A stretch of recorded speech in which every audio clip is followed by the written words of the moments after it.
अपना जीवन का सब कुछ दांव पर लगाए।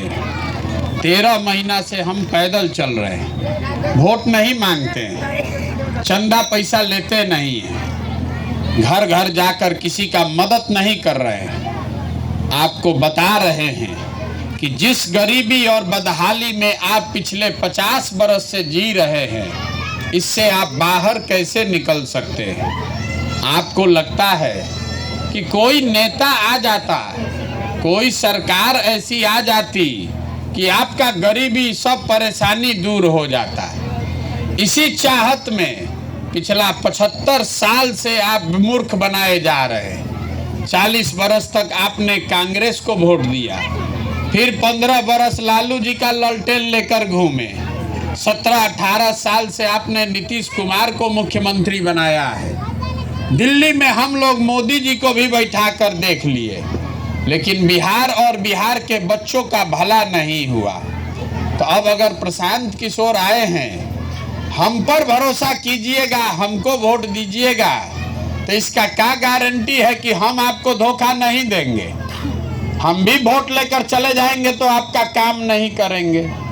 इसीलिए हम वोट मांगते ही नहीं हैं। आपको ये बताएंगे अभी 10 मिनट में कि आप अपने गरीबी से कैसे निकल सकते हैं। आपको वो मंत्र सिखाने आए हैं। आपको वोट जिसको देना है दे दीजिए। अगर बात आप समझ जाइएगा तो और कुछ हो चाहे नहीं, आपके बच्चों के लिए पढ़ाई या रोजगार हो जाएगा। आप हमारी बात को सुनिए, समझिए, ठीक लगे तो अपनाइए, और न ठीक लगे तो जैसे जिंदगी चल रहा है वैसे चलाइए। देखिए, आपको लग रहा है कि हमारा गरीबी खत्म नहीं हो रहा है। कोई कह रहा है कि भैया नाली गली बनवा दीजिए, कोई कह रहा है पेंशन दिलवा दीजिए, कोई कह रहा है कि भैया अस्पताल नहीं है, बड़ा भ्रष्टाचार है। सारी समस्या है। रोज आप बात भी करते हैं। हम यहाँ गांव में आए हैं तो आज एक दिन देख रहे हैं, कुछ लोग हमको बता रहा है, आप लोग तो यहीं रहते हैं, कौन ऐसा समस्या है जो आप नहीं जानते हैं? आपके गांव में कौन नहीं जानता है कि यहाँ बच्चों के पढ़ने का व्यवस्था नहीं है? सबको पता है। किसको नहीं मालूम है कि यहाँ रोजी रोजगार नहीं है? ये भी सबको मालूम है। सबको मालूम है कि कोई सरकारी काम कराने जाइएगा तो बिना पैसा घूस दिए काम नहीं होगा। आपको ये सब बात पता है, लेकिन जब आप वोट देने जाते हैं तो ये सब बात आप भूल जाते हैं। मान लीजिए कि हमारे जितने यहाँ मुसलमान भाई लोग हैं, ये लोग 5 बरिस बैठ के कहेगा, ए भैया यहाँ रोड नहीं है, तो सड़क का मंत्री कौन है? तेजस्वी यादव। आप कह रहे हैं कि भैया अस्पताल नहीं है, तो स्वास्थ्य मंत्री कौन है? तेजस्वी यादव। आप कह रहे हैं कि नाली गली नहीं है, तो ग्रामीण कार्य मंत्री कौन है? तेजस्वी यादव। आप कह रहे हैं कि बच्चों के लिए पढ़ाई नहीं है, तो शिक्षा मंत्री कौन है? चंद्रशेखर यादव। तो 5 बरिस आप बैठ के बतियाइएगा कि सड़क नहीं है, नाली गली नहीं है, अस्पताल नहीं है, स्कूल नहीं है, और जिस दिन वोट देना होगा तो कहिएगा कि भैया भाजपा के डर से भाजपा को तो दे नहीं सकते हैं, तो फिर ललटेने को जाके दीजिएगा। तो ये तो बंधुए मजदूरी न है।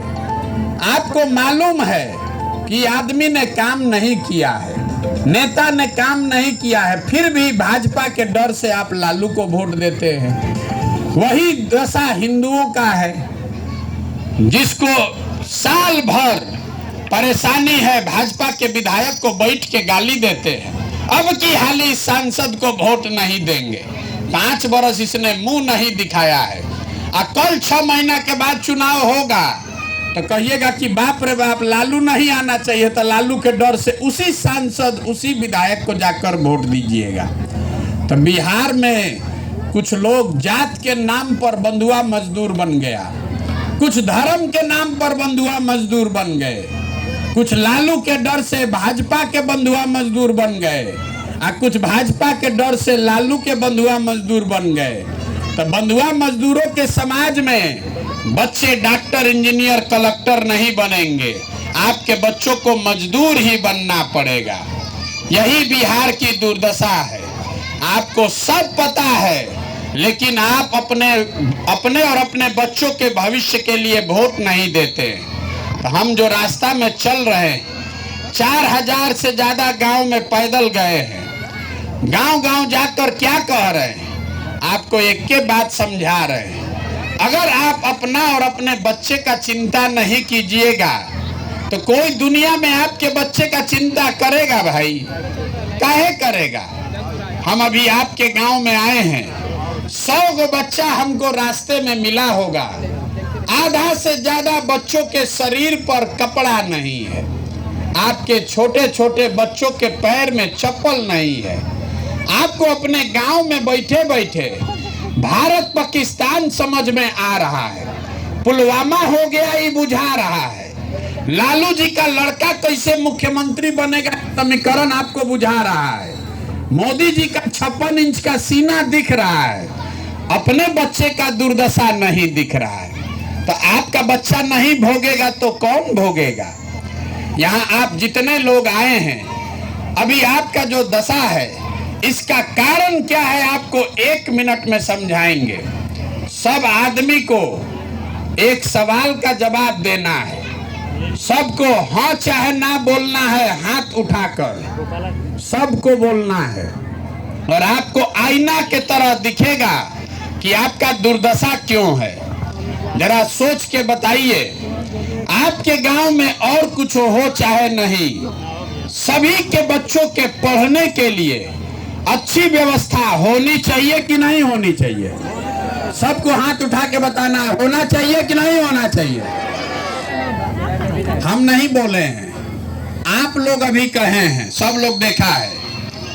आप में से बहुत लोग ऐसे हैं जो खुद पढ़े लिखे नहीं हैं। कोई अगड़ा है, कोई पिछड़ा है, कोई हिंदू, कोई मुसलमान, कोई महिला, कोई पुरुष, कोई धनी, कोई गरीब, लेकिन हर आदमी को ये पता है कि ना भैया पढ़ने का व्यवस्था तो होना ही चाहिए। सबको मालूम है।